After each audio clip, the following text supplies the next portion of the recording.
ओम धन्वंतरे नमः। आप सभी का मेरे इस यूट्यूब चैनल पर एक बार फिर से स्वागत है। तो हमने अभी तक जो है वो 4 पृष्ठों का अध्ययन कर लिया था और मैं उम्मीद रखता हूँ कि आपको सभी क्लियर रहा होगा और आपके कोई डाउट नहीं होंगे, और यदि होंगे तो आप मुझसे पूछ सकते हैं। आज जो है वो हम पृष्ठ नंबर 5 का अध्ययन करेंगे। तुलनात्मक अध्ययन में 1 से 80 तक की पेज सीरीज में हम पृष्ठ नंबर 5 का अध्ययन करेंगे। तो चलिए बढ़ते हैं।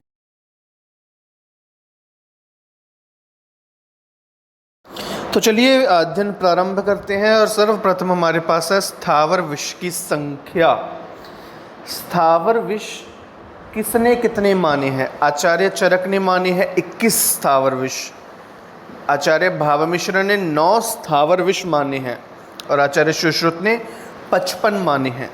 स्थावर विष जिनका उद्भव स्थान हमारे जो स्थावर द्रव्य हैं, यानी कि हमारे स्थिर रहने वाले द्रव्य, हमारे जो पेड़ पौधे जो हैं हमारे, उनसे जो हमारे प्लांट से हमें जो विष प्राप्त होता है उसे हम स्थावर विष की संख्या देते हैं। उसके बाद हमारे पास है स्थावर विष के अधिष्ठान और जंगम विष के अधिष्ठान। अब देखिए, हमने पढ़ा ही होगा हमारे अगर तंत्र में कि जो विष है उस विष का भी एक, यदि वो स्थावर जंगम तो है ही है, पर फिर भी उसका एक स्पेसिफिक अधिष्ठान है। अब यदि स्थावर विष है, प्लांट सोर्स से यदि हमें विष प्राप्त होता है, तो यदि हो सकता है कि किसी की मूल विषाक्त हो। अब जैसे लांगली है, लांगली की मूल में विषाक्तता है, किसी के पुष्प में विषाक्तता है, किसी के पत्र में विषाक्तता है, तो किसी के कंटक में विषाक्तता है, स्नोही कंटक, किसी के क्षीर में विषाक्तता है, यथा अर्क क्षीर की बात की जाए तो इस तरह से जिस पार्ट में जो उसके जिस अधिष्ठान में जो उसके टॉक्सिक एलिमेंट्स पाए जाते हैं वो उसका अधिष्ठान है। तो स्थावर विष के 10 अधिष्ठान हैं। उसी तरह जांगम विष के 16 अधिष्ठान है। तो ये संख्या बहुत ज़रूरी है हमारे subjective as well as objective and viva point of view से। बहुत इंपॉर्टेंट रहता है ये कि सीधे सीधे सवाल है कि स्थावर विष के कितने अधिष्ठान हैं? 10, 11, 12, 13, इस प्रकार से प्रश्न आएगा। जंगम विष के अधिष्ठान कितने हैं? वो आएंगे 16 अधिष्ठान। इसमें जैसे किसी का, जैसे कि मकड़ी का शुक्र विषाक्त होता है, किसी का रक्त विषाक्त होता है, किसी का रज विषाक्त होता है, किसी के केश विषाक्त होते हैं, किसी का नख विषाक्त होता है, किसी की दंष्ट्रा, अब सर्प की दंष्ट्रा विषाक्त होती है। तो इस प्रकार से हर विषाक्त प्राणी के अलग अलग भाग में जो है वो विष अधिष्ठित रहता है। तो उस प्रकार से उसके अधिष्ठान है। तो जांगम विष के कुल 16 हैं, स्थावर विष के कुल 10 हैं। उसके पश्चात हम आते हैं विष के गुण।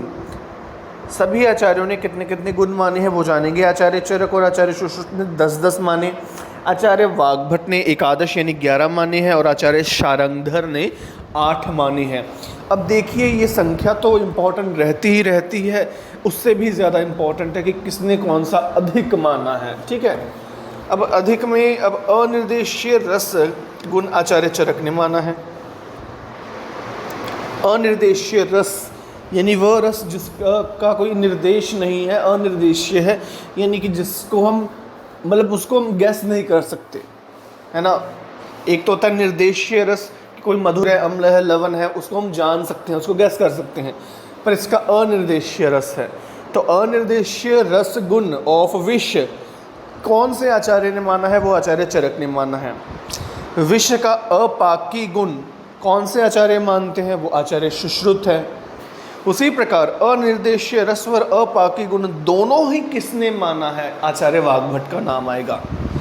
और उसके पश्चात आचार्य शारंगधर ने 8 गुण माने हैं। तो उसमें छेदन करने वाला, मदावह मद करने वाला, योगवाही आदि गुण माने हैं।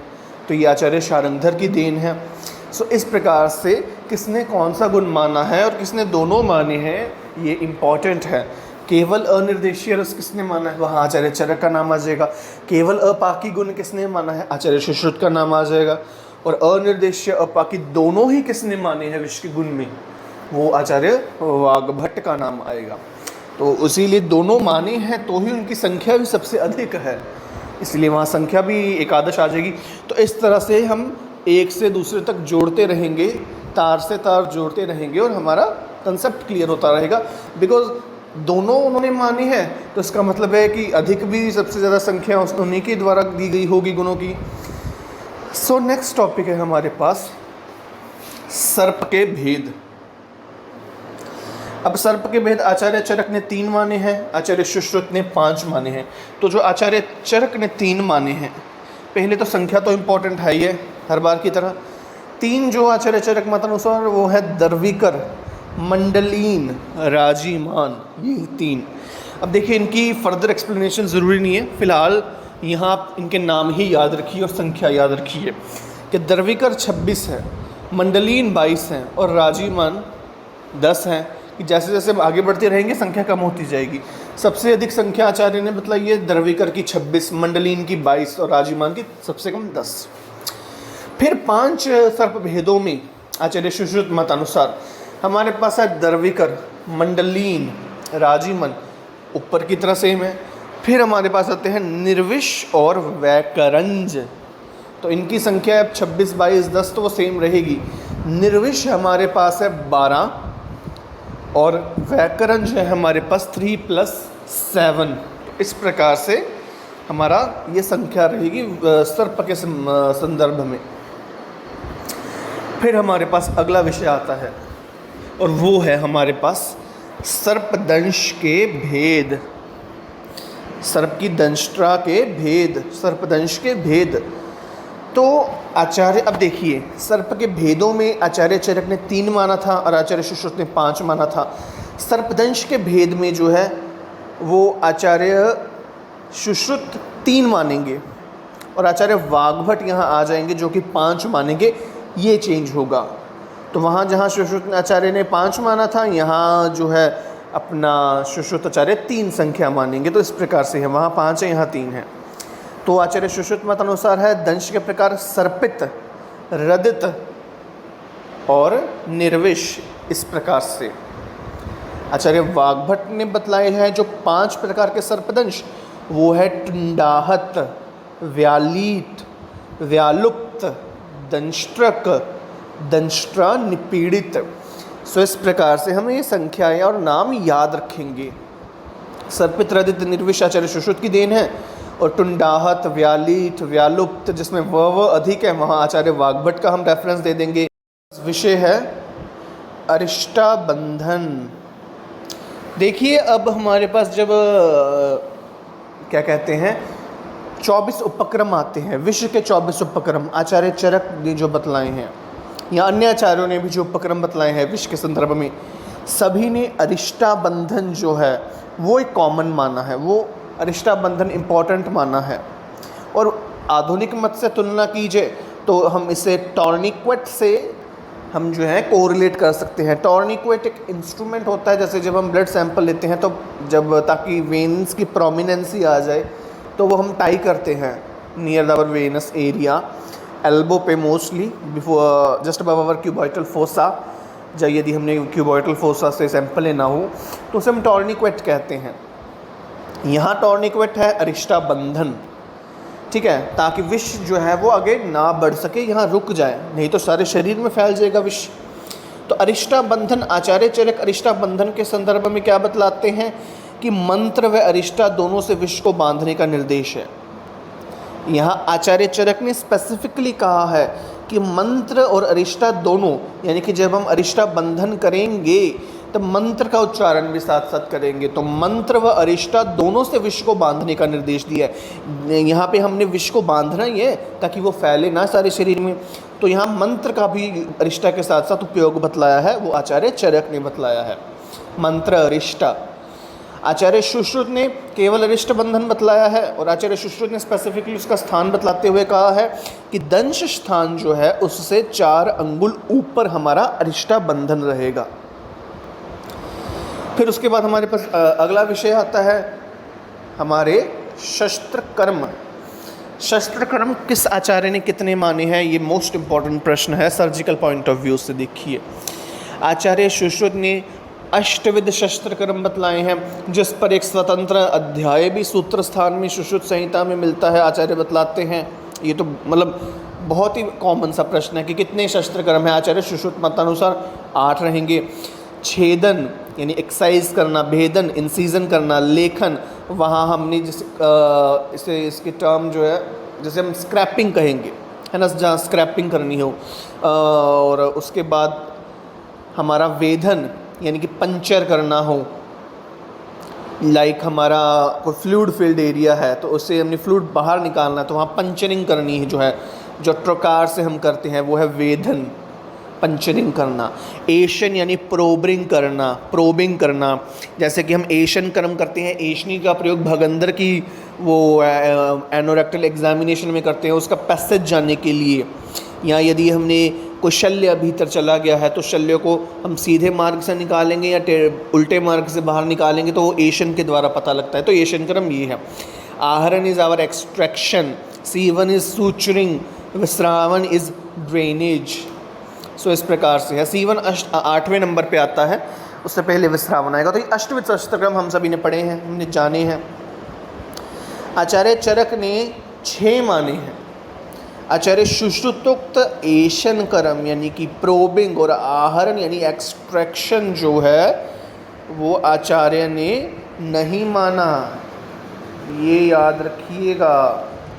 आचार्य सुश्रुतोक्त एशन और आहरण कर्म आचार्य चरक ने नहीं माने हैं, तो इसीलिए 8 से वो 6 हो जाते हैं, ठीक है।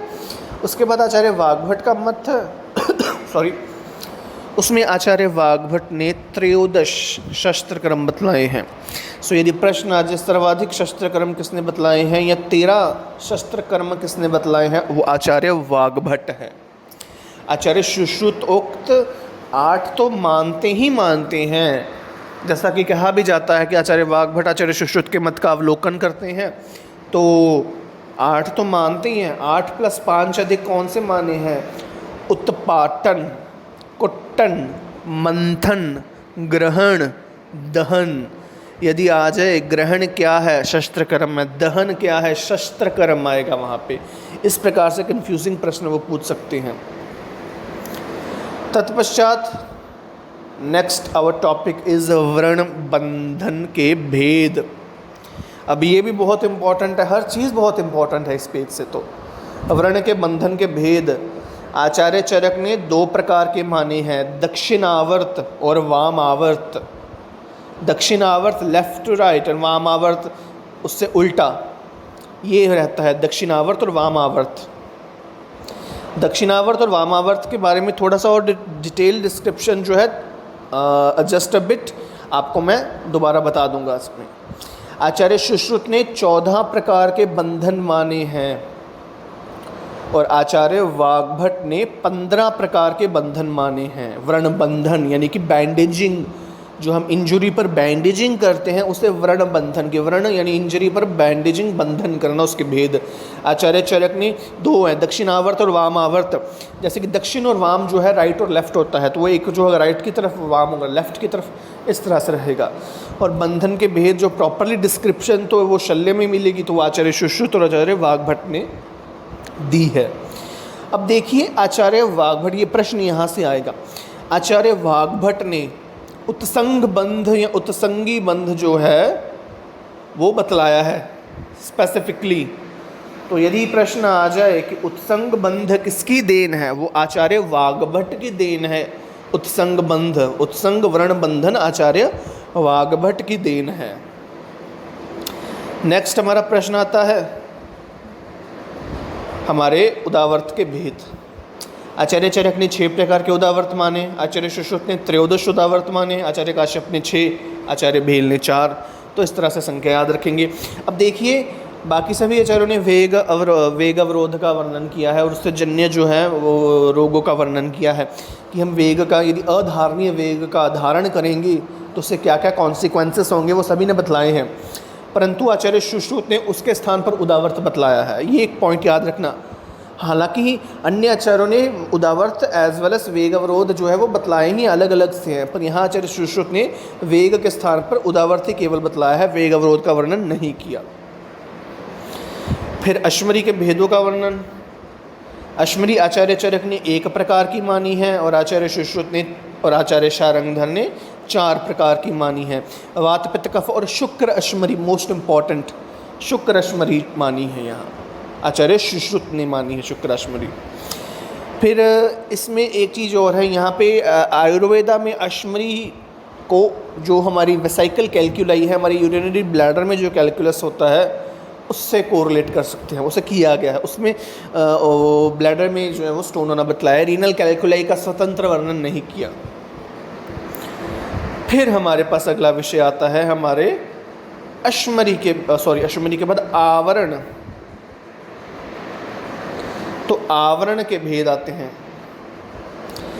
आवरण देखिए, अब आचार्य चरक ने प्रॉपर वात व्याधि अध्याय जो है निदान स्थान में हो, जो उसका चिकित्सा स्थान में डिस्क्रिप्शन दी है, निदान स्थान में नहीं, चिकित्सा स्थान में जो वात व्याधि चिकित्सा अध्याय उस पर प्रॉपर डिस्क्रिप्शन दी गई है इसकी वात व्याधि में आवरण की, उसके जो डिवीज़न है आवरण की, उसके लक्षण क्या है, उसकी प्रॉपर एक एक आवरण की चिकित्सा क्या है, वो आचार्य चरक ने बतलाई है अपने चिकित्सा स्थान के अध्याय में। सो सबसे सटीक वर्णन जो है यहाँ चिकित्सा प्रधान ग्रंथ ने किया, यानी आचार्य चरक ने किया, जिसकी संख्या है 42। आचार्य वाग्भट ने 22 माने हैं और आचार्य सुश्रुत ने माने हैं 13। अब देखिए, आवरण जो है वो मेडिसिन वाले अच्छी तरह से बतला सकते हैं एज़ कम्पेरेटिव टू सर्जरी, सो संख्या भी उनकी ज़्यादा होगी उसी है ना। तो 42 हम मान लेंगे आचार्य चरक की, और आचार्य सुश्रुत की सबसे न्यून रहेगी, कम रहेगी, यानी कि 13। और उससे भी ज़्यादा इम्पॉर्टेंट याद रखिए कि आवरणों का वर्णन नहीं किया है, किस आचार्य ने नहीं किया, आचार्य माधवकर ने। प्रश्न इस तरह से आ सकता है, आचार्य माधवकर ने कितने प्रकार के आवरण बतलाए हैं, संख्या आ जाएगी 42, 22, 13 या इनमें से कोई भी नहीं। तो वहाँ प्रश्न हम थोड़ा इंटेलिजेंटली अटेम्प्ट करेंगे कि यहाँ आचार्य माधवकर ने तो वर्णन ही नहीं किया, तो आवरण के भेद कहाँ से बतला देंगे। फिर हमारे पास जो अंतिम विषय इस पेज का आता है वो है हमारे शुक्र दोष। शुक्र दोष आचार्य चरक ने 8 प्रकार के माने हैं, आचार्य सुश्रुत ने 11 प्रकार के माने हैं, as per the single dosha, as per the द्विदोष एंड एज पर द सन्निपात of all dosha and also रक्तज भी रहेगा बीच में। सो इस प्रकार से एकादश माने हैं, जिसमें से साध्य की संख्या है 4, कृच्छ्र साध्य की है 5 और असाध्य जो है वो रहेंगे हमारे पास 2 शुक्र दोष। सो इस प्रकार से संख्या आ सकती है कि साध्य कितने हैं 4, कृच्छ्र साध्य कितने हैं हमारे पास वो रहेंगे 5, और उसके बाद असाध्य है हमारे पास रहेंगे वो रहेंगे हमारे पास 2। तो इस तरह से ये शुक्र दोष हुए। यदि आप थोड़ा अध्ययन करना चाहते हैं तो शारीर स्थान में आप आचार्य सुश्रुत ने और आचार्य चरक ने भी शारीर स्थान में जहाँ जहाँ शुक्र दोष का वर्णन है, जहाँ जहाँ शुक्र शोणित का यानी आर्तव का और शुक्र का वर्णन है, वहाँ वहाँ उन्होंने बतलाए हैं, और आप वहाँ इसको डिटेल से पढ़ सकते हैं कि कौन सा दोष है, कैसा है, उसके लक्षण क्या हैं, एंड आगे का जितना भी है, जितना आप करना चाहे। तो यहाँ संख्याएं और कितने साध्य, कृतसाध्य, असाध्य, यहाँ हमने ये जाना। बाकी अब संहिता से आप रेफरेंस ले सकती हैं। तो चलिए, ये था हमारा आज का पृष्ठ नंबर 5 का अध्ययन। आई होप आप सभी लोगों को समझ आया होगा, आपने इंपॉर्टेंट चीज़ें नोट की हुई होंगी। यदि आपको किसी भी तरह की कन्फ्यूजन हो, क्वेरी हो, तो आप मुझे कमेंट सेक्शन में पूछ सकते हैं। वीडियो ज़रा सा भी अच्छा लगा हो तो लाइक कीजिए, कमेंट कीजिए, अपने दोस्तों के साथ, कलीग्स के साथ शेयर कीजिएगा, and don't forget to subscribe to my YouTube channel. धन्यवाद।